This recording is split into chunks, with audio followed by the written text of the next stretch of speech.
Okay. I'm so excited to be in Taiwan, the other end of the world. Okay, so What's the weather over there? the weather's good. It's pretty warm today. How's the weather there? It was sunny. Sunny. Okay. Now it's getting a little cooler, but it's fine. Okay, Eddie. So welcome to our communication psychology class. This is quite an interesting class, even though we are kind of young. We are undergraduate students, but we're pretty smart, and we're ready for interesting discussion today. Presentation part. And why don't we start by maybe you telling us a little bit about what do you understand in your own words about the idea of communication psychology or language communication psychology. Yeah, and because we are talking about communication, business, and religion, I would say that every communication is a mystification of reality. And so you have to mystify reality and then to demystify. We communicate through symbols, through different symbols, whether verbal symbols or body language or any other mean. And so we are coding, we are decoding, and basically communication is a game. And you play by the rules, so there is no strict relationship between our communication and the reality we are talking about. It's a mystification, we quantify reality, and we expect the receptor to decodify the reality. And so we are playing a game, and the rules of the game change and differ from one perspective to another. This is my perspective in brief. We talk about capitalism, business, currency, commodity, religion, they're all the same. Okay, Because Eddie, let me interrupt you for a second. Yeah. Okay, so this course is strictly communication psychology. These students are English majors. Yeah. We have nothing to do with business, so don't worry about business. Okay, that's fine. Okay. Okay. Second thing. Communication, yes, communication. So second thing. No. Actually, I should have tried to invite Sorin. Maybe I will invite him another time because I think this is also his area, right? Communication stuff. I think that's not his big in France about it. But basically, my view is the same as Sorin's. Yeah. So one thing I want to ask you, Eddie, can you clarify for us what is mystification of reality? Can you explain to us that a little bit? I think most of us don't really understand this. So we recycle by communication. We recycle reality into symbols, and we expect the receptor at the other end to decode the symbol. Now there is never the meaning which we attach to a symbol when you communicate is not only decoded, it's also created, it's produced at the other end of communication. So basically both the receiver and the communicator, the person who sends the message, the messenger and the receiver, both create sense. So I am trying to attach a meaning to my symbol, to my story, to my narrative, and at the other end, the other guy is trying to decode the meaning, but in the process, he or she produces meaning. And so we are playing this game until at a certain point we start communicating. We realize we are talking about the same thing. And so that is very, I mean, it's very important in our days when we live in a global society, different cultures. When the game is played between people who have different codes. And so, talking about psychology, I'm interpreting the message according to my own background, my own psychology, my own experience, my own worldview, and sometimes, of course, there is this gap in communication. But by playing the game, it's like when you play, for instance, before a tennis match, you are just playing balls, training balls, until you turn into the game. I hope I'm not sure I managed to put my ideas in a clear language. By the way, talking about the same thing. Okay, so what we have to train a few balls before we start playing the true game. What Eddie is saying is that, you know, before you see the two tennis players, before they start the match, they just kind of play with each other just to warm up. So communication is the same way, you know.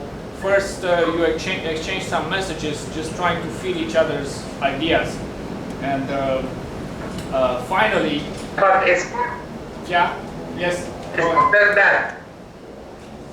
Dan, so let me explain. For instance, we are talking about whatever we talk about. You know, there are movies, there are songs, there is the media, and all this, the media, the movies, the songs, the culture, the everyday gossip and talk. It's a kind of mystification of reality. And so we do not communicate about group reality. We communicate reality. So this is a game. Like we are talking about the movie. We are trying to redefine reality, which has already been recycled through media, through movies, through stories, you know, through religion, eventually, possibly. Okay. So my one of our questions is, do you think beliefs and religions had anything to do or had a say in how languages evolved around the world, and why sometimes languages, when you communicate, it seems like in one language you're saying it one way, in another language you have to sort of say it the opposite way so you can get the same meaning.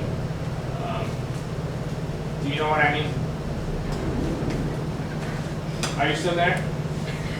I don't think so. Okay, let me.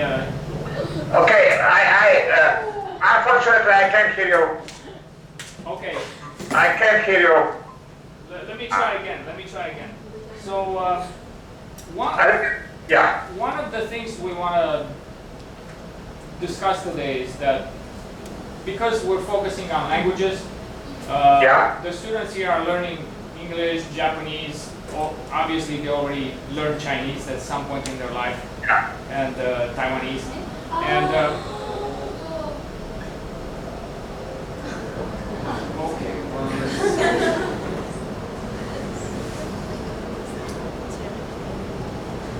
Let me try again.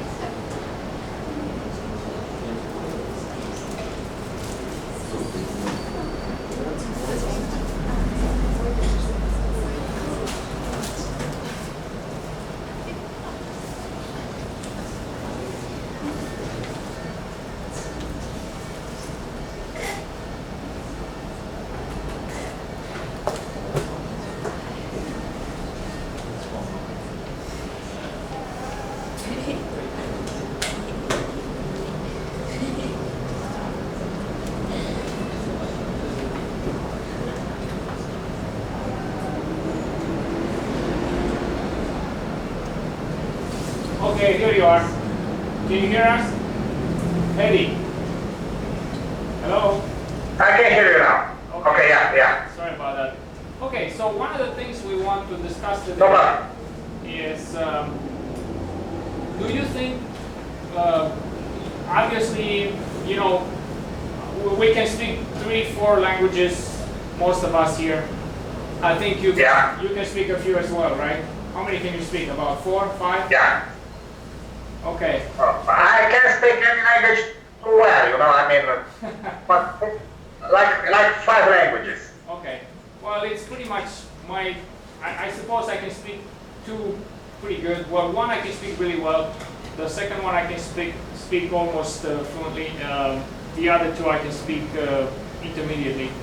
But you know, languages. It seems like when you communicate in a language, and then you try to communicate in a different language, it seems like you almost have to arrange things opposite to each other so you can convey the same meaning. Do you think that beliefs and religions have anything to say or anything to do in how languages evolved around the world, and why sometimes we feel that, you know, the arrangement of words and ideas have to be almost opposite in different languages? Like, for example, in Chinese, you would say, I didn't, you know, in English you say, I didn't see you in a long time. In Chinese you would say, long time no see, but it's actually the same meaning, you know? Yeah, because, okay, let's first define the nature of language. Language is a game, okay?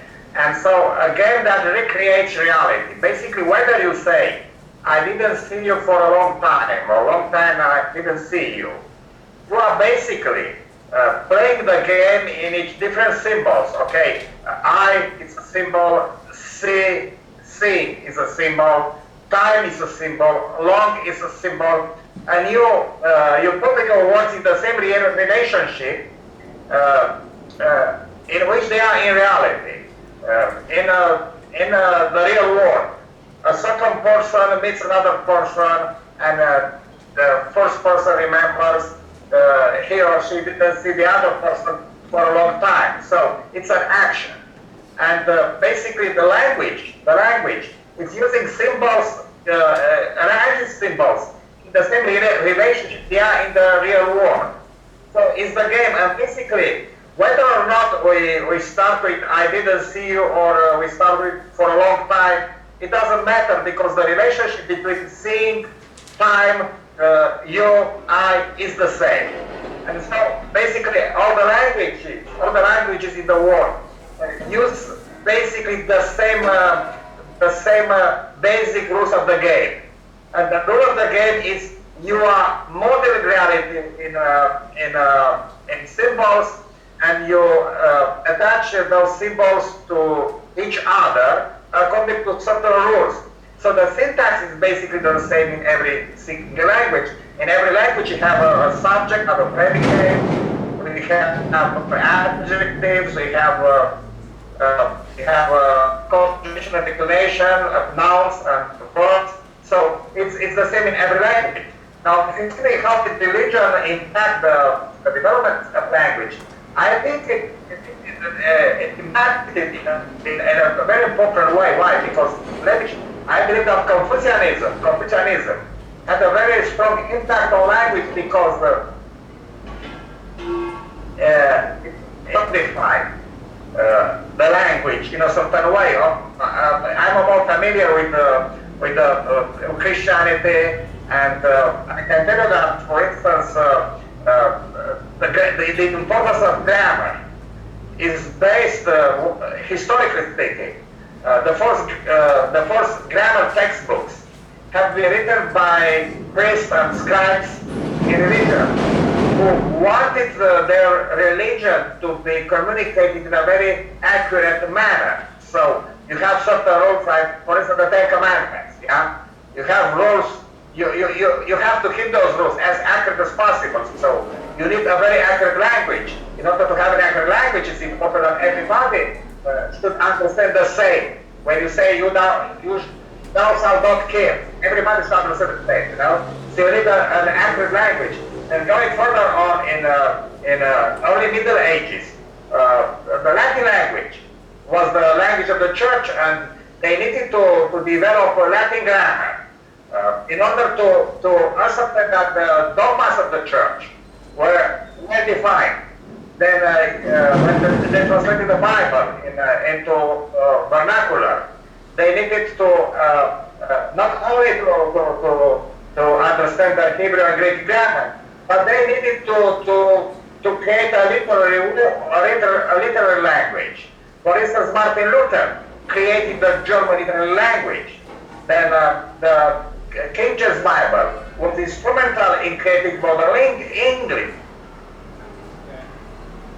In linguistics. Very interested in Okay, so we got some connection problems again.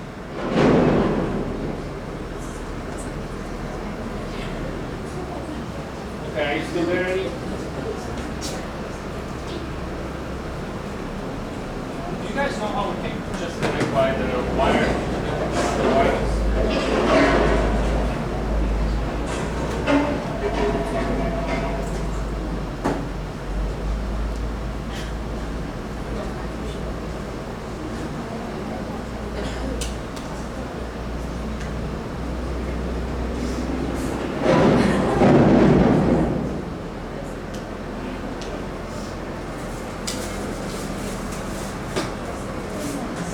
Try again.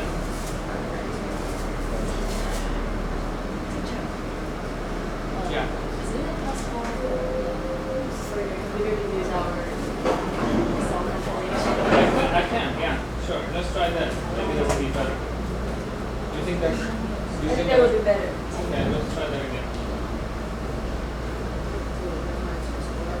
So, whose connection should I use?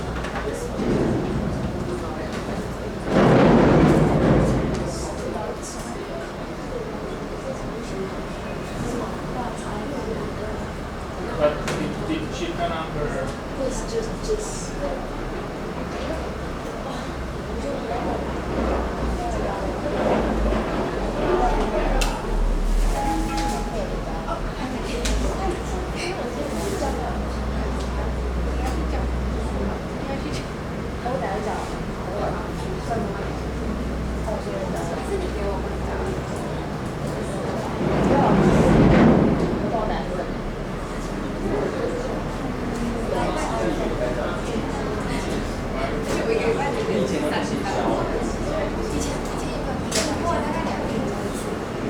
I don't see it here. I mean.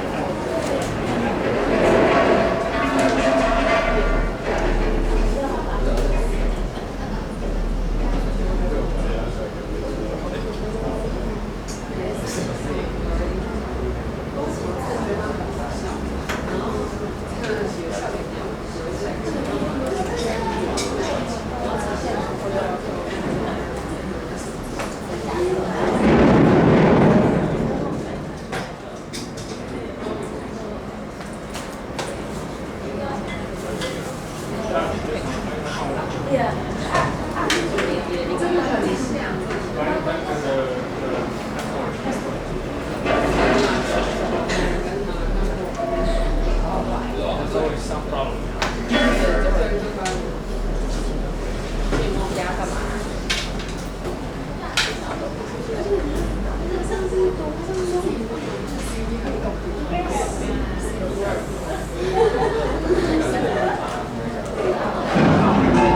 Alright. Okay guys, let's hope for the better.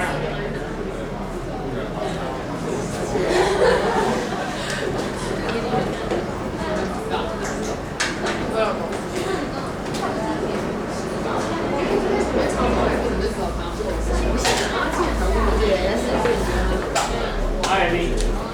Yeah. Okay, I think. Should I start over? Yeah, because we just changed the connection. We found a better connection, so I think we're gonna hear you better. Let me rephrase it. Okay. Religion plays a very important role in defining the way we communicate. In the past, the pre-modern times.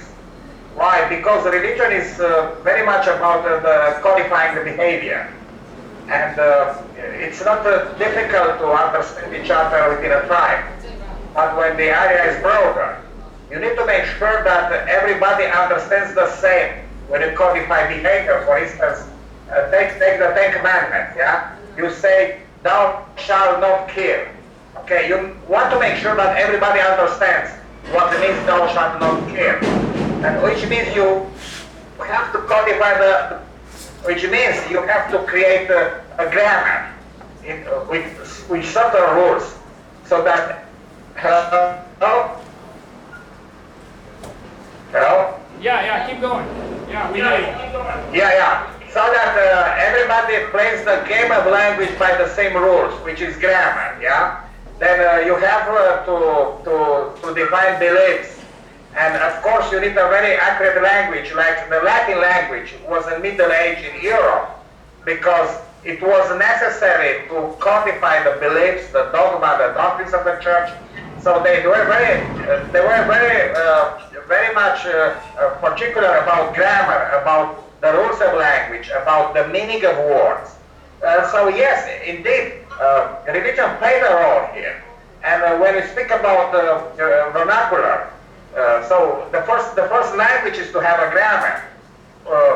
Where sacred languages like Hebrew, Latin, and Greek, they have the textbooks of Hebrew language and Greek language and Latin language. Why did they have those textbooks? Because they needed to have an accurate language in order to codify the beliefs and the behavior of the believers. Now, so when they translated the Bible into vernacular, like Martin Luther or King James in the British Isles, they implicitly created a literary language for their people.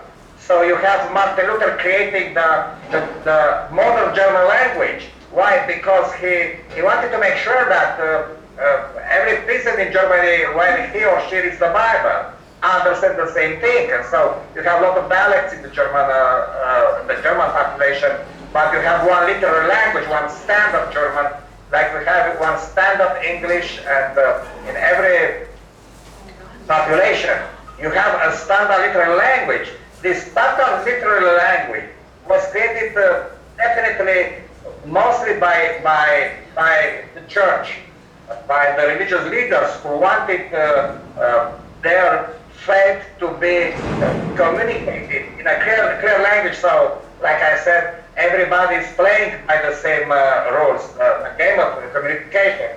Now, this role was supplanted in our modern times by different agencies. Science, for instance, needs to be very accurate in communication. And so science developed for the language, for the sake of communicating scientific facts in a certain way, which makes it makes the meaning of words be beyond doubt, beyond interpretation. And also in politics, you have a lot of you have a code of communication. So you are based to understand what you say. Sometimes in a mystified language, in a codified language, but definitely your political base will understand you. And so I say yes, religion was important in the past, but because we build the present and the future of the past, it's still important because it was a religion that was first concerned with the accuracy of the language, because it was a religion that made certain rules of the game. For instance, you play a tennis game or a soccer game, you have to play by rules. Otherwise, there is no game, you know. It's the same in communication. You have to define rules. And these rules are certainly subjective. But you have to define the rules in order to be able to play the game. And so when we play a global game in communication in our time, through media, we have to really find the rules for the global community. Okay, I wonder if anybody here has any questions they would really like to ask in regards to our topic. Does anyone have any questions they would really like or is there anything that you would really like to know about in terms of how beliefs influence communication in languages and cultures around the world? Anyone has any question? Otherwise, I have a bunch of questions that I would like to ask Eddie. So go ahead. Anybody? No? Just so that's why I would like you guys to ask, because if there's anything that's too hard or too difficult for you to understand, maybe you can ask Eddie, he can explain to us. Okay, you guys think about it. Mystic? Okay, I think Eddie already. They're still stuck on the idea of mystic reality and some of the things you said earlier. So maybe if you can explain those a little bit more, or you can translate them for us in an easier language for us. Yeah. Okay. Good. Let me give you a very fair example. Yeah. Let's say I'm using a sentence. I say human rights. Does everybody understand what human rights means? Of course, yeah? You have the Declaration of the Human Rights, United Nations Declaration of Human Rights. We have the philosophy of the Enlightenment. We have the Declaration of Independence. We have a codified language. And when we say human rights, everybody understands what that means. But suppose we have a time machine and we went back in time in the, let's say in the Middle Ages. And we go to a middle-aged king or duke and say, hey man, you have to have a high regard for human rights. You disregard the human rights of your subjects. Do you think that the person we will be talking to, a duke, a king, a peasant, a knight, whoever, do you think that person would understand what we mean by human rights? Most likely not. I mean, he might understand what human rights is, or he knows, but his idea of human rights would be totally different than our idea of human rights. Like, he would think, okay, a king has certain human rights, a subject has certain human rights, that are totally different than our idea of equal human rights for everyone. Okay, I disagree. Why? A king, a middle-aged king, does not have a concept of human rights. He has a concept of rights of the king, the divine rights of the king.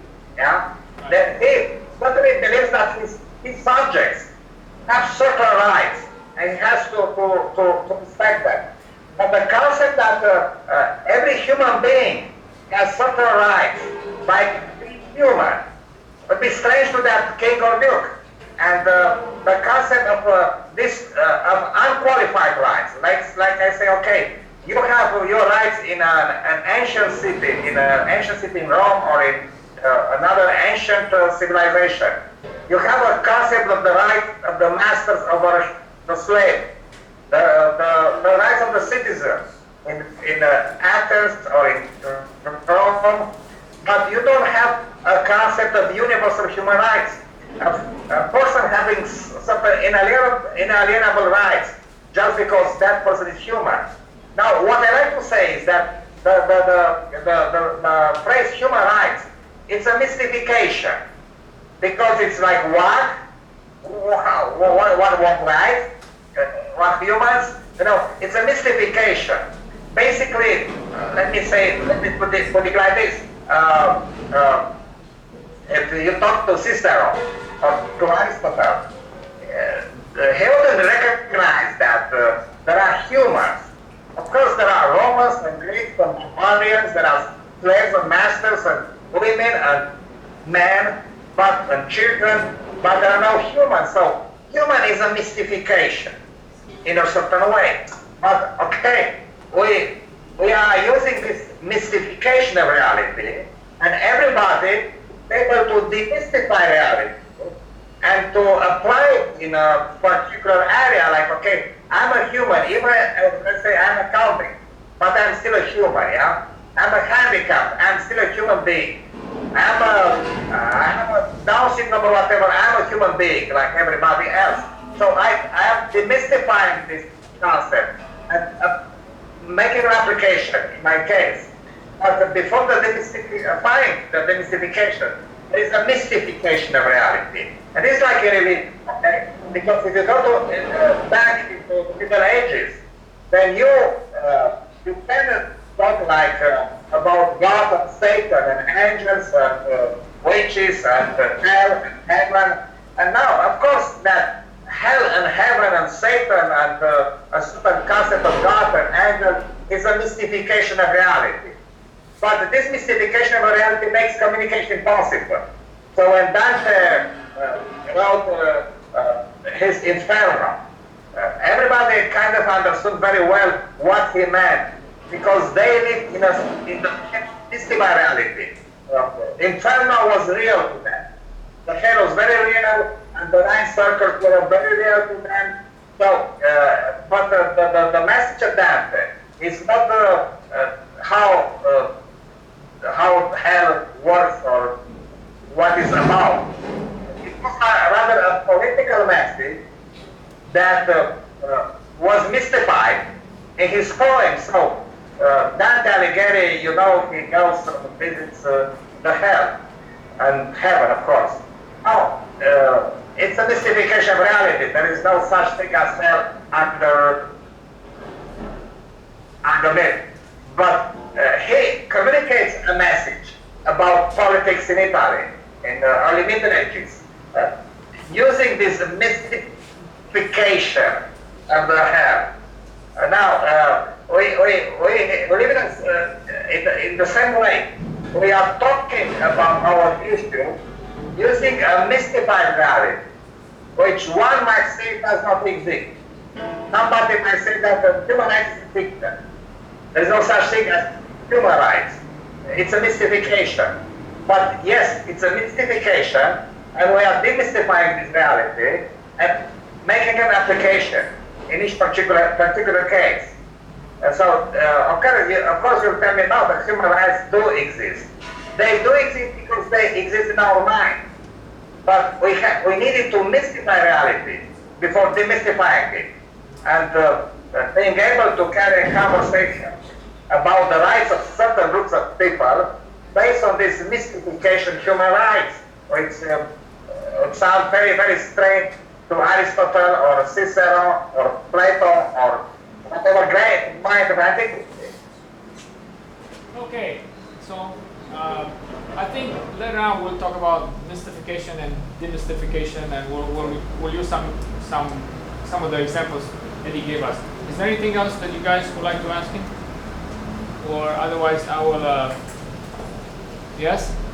I see somebody who has some questions written down. No?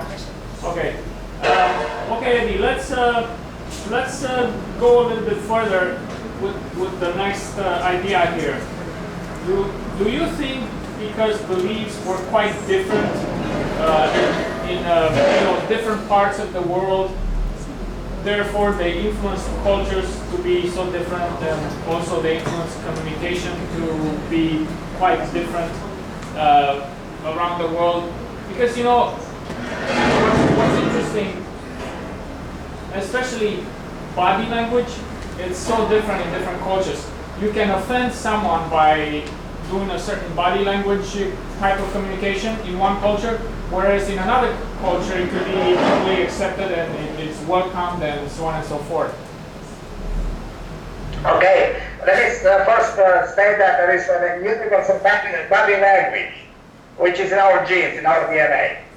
And basically, we have in certain areas the same body language as the chimps and other planets.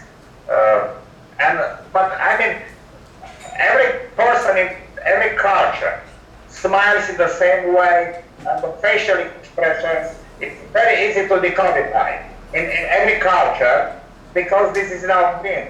Now, you have body language defined by culture and by history. And definitely people coming from different backgrounds have a certain code of expressing by body language. So let me take an example. For instance, if a person bows in a certain culture, a certain bows, which means respect, and in another culture, respect is shown by standing erect, like in the military.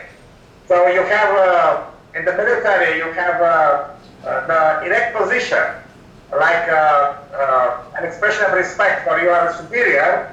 And in other cultures, you have to bow before your superior.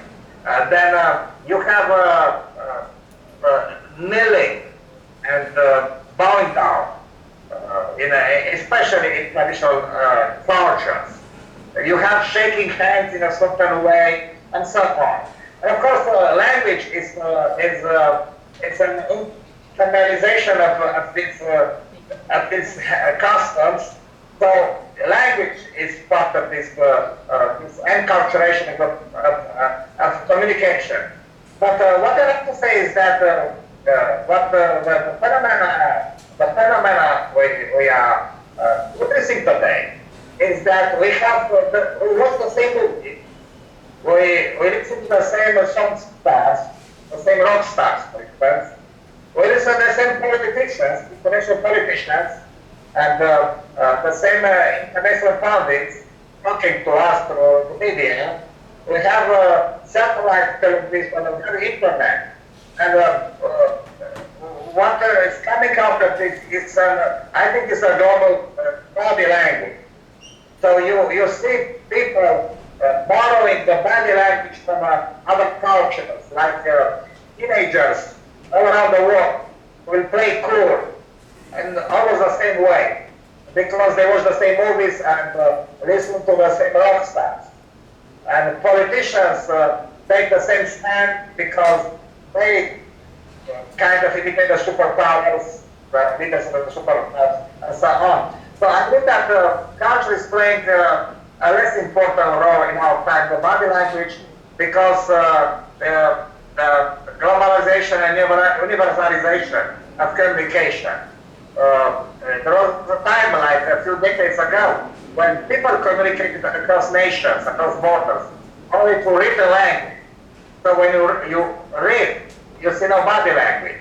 But now we are communicating through TV and video on YouTube and internet, and we have holistic communication with the body language and everything, and intonation and tone of the voice. And so this is, I think that in one or two generations, the whole planet will have the same body language. I have no doubt about it. Mm-hmm. That's interesting. So would you say that perhaps advances in science and technology will profoundly impact our ways of communicating across the world, and maybe even change the meaning of communication in the near future, or maybe a little bit further future? I think that the basic meaning of communication remains the same. Mm-hmm. You codify reality at one end, it's supposed to be decodified at the other end. But basically the process of mystification, demystification, let me say, put it in that way, it's going to be much easier across cultures and borders, because we are partaking in one global culture, and all the local culture are blending into this one global culture. And this way, I mean, it's not something that science is doing. It's not so much full education. It's rather movies and songs and popular culture, which is becoming global. Okay, but I assume that because of the technology we have, technology is actually making an impact on this spreading of this unified education throughout the different parts of the world. I mean, I want to give an example, a computer, okay, computer language. Basically, everybody in every part of the world is using mostly the English language and using the same terms when they talk about computers and computer programs. And so technology plays a role. But I think that the most important revolution in the history of mankind is probably the internet, because they communicate in real time on a global scale. And this makes us be all together like members of the same tribe, like members in a tribesmen in the remote areas of the world. Have no problem in communicating among one another, because they live in a very close environment. We are becoming a big tribe, the same tribe. We are very close. We are as close to one another on the global scale, like a tribe in Amazonia, for instance. And this is going to have an impact. So it's going to level the game of communication. Okay, any questions? Okay, so let's get into more maybe a little bit more deep into how communication perhaps may be more pronounced in certain cultures or perhaps beliefs and religions. Let's look, for example, at some of the more perhaps unusual or more radical types of cultural and belief and communication of certain beliefs. For example, let's take Islam and ISIS. We know they're trying to communicate something to the rest of the world, but what makes them think that their message or whatever they try to communicate is so perhaps necessary from their point of view to the rest of the world, and why must the rest of the world or all the world accept this message that they're trying to communicate? Why must the world even care about what they're trying to communicate? Let me pick up the question, okay? Let me rephrase it. How is it that ISIS, whatever you call it, has an appeal to Western kids? I mean, to young people in Germany or in the United States, people who are not coming from a Muslim background. They come from a secular background or a Christian background, mostly secular background. How is that they decode the message? No, this is a typical example of mystification and demystification. There is a mystification of the message of it. And this mystification goes like this. It's not so much about the Quran or Islam. It's about American capitalism and imperialism and alienation. Basically, they have borrowed some of the mystification of the Marxist language. The 20th century, the Marxists had a very similar language about a money-hate world of exploiters and exploited, of imperialism and victims of imperialism. So a kid in Germany or United States of America or United Kingdom has no problem to decodify this language. Like, oh yeah, there is imperialism, there is alienation. I have no chance of education. I cannot climb the social ladder. So there is injustice in this world. So let's get it. Let's destroy it. Let's enjoy it. So I think this is the mystification. So basically, there is a mystification of reality in their message, and it's demystified at the other end by most people. Let me put it like this: most of politicians and pundits and media anchors do not understand the language. So they say, how is it that people join ISIS? Look, they have a goal of destruction and killing other people. How can people be so crazy as to join this movement? They don't understand of certain words, of certain cliche, and certain narrative, which is already familiar to many young people in the West, like imperialism, exploitation, alienation. All those things has been with us for the last 200 years. So I think this is a very good example, like how is that people listen to this thing? Of course they listen to this because this is codifying this message, mystifying reality, and people on the other end of communication to codify the language because they are equipped to codify the language. Okay. Yeah. No, go ahead. Finish your thought. I mean, if you take politics in the United States, for instance, when somebody says Obama is a socialist, his basis understands, most people say, Obama is not a socialist. Ask capitalists at any other president of the United States. But there is a certain political basis that can decodify this message. So there is a mystification in the statement that Obama is a socialist. But a lot of people will decodify this message to mean what they are already trained to hear, you know. And so for most people, it makes no sense. But there is a certain class for which this makes sense.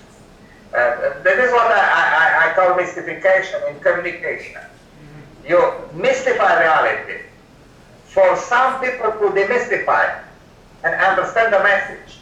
The message which many other people will not be able to read and take it as themselves. Okay. So actually this is basically like some of the people, when they want to perhaps communicate a secret message, then of course it's in their interest to mystify it as much as possible. So it's only demystified by those that actually do understand the codes and do understand or try their best to understand the message. And I think perhaps, during the time of war, we see this a lot. We see a lot of mystification of messages or communication so that the enemy will not be able to interpret and understand the correct message.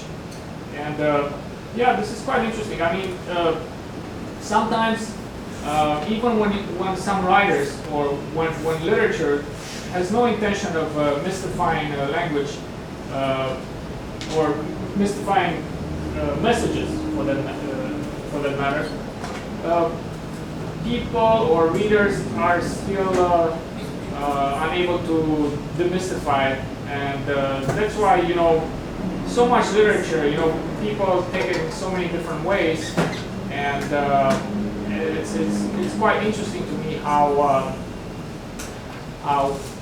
you take, for example, religion, you have a religious leader, and he says a bunch of things to his followers, or he does a bunch of things, and then not too much later down the road, you have various kinds of followers that interpret the messages totally differently, and totally misunderstand what this person was trying to communicate. I think on O2 you do a very good job on trying to figure out the original message of Jesus, for example, or Buddha, or many other inspiring leaders that lived in the past.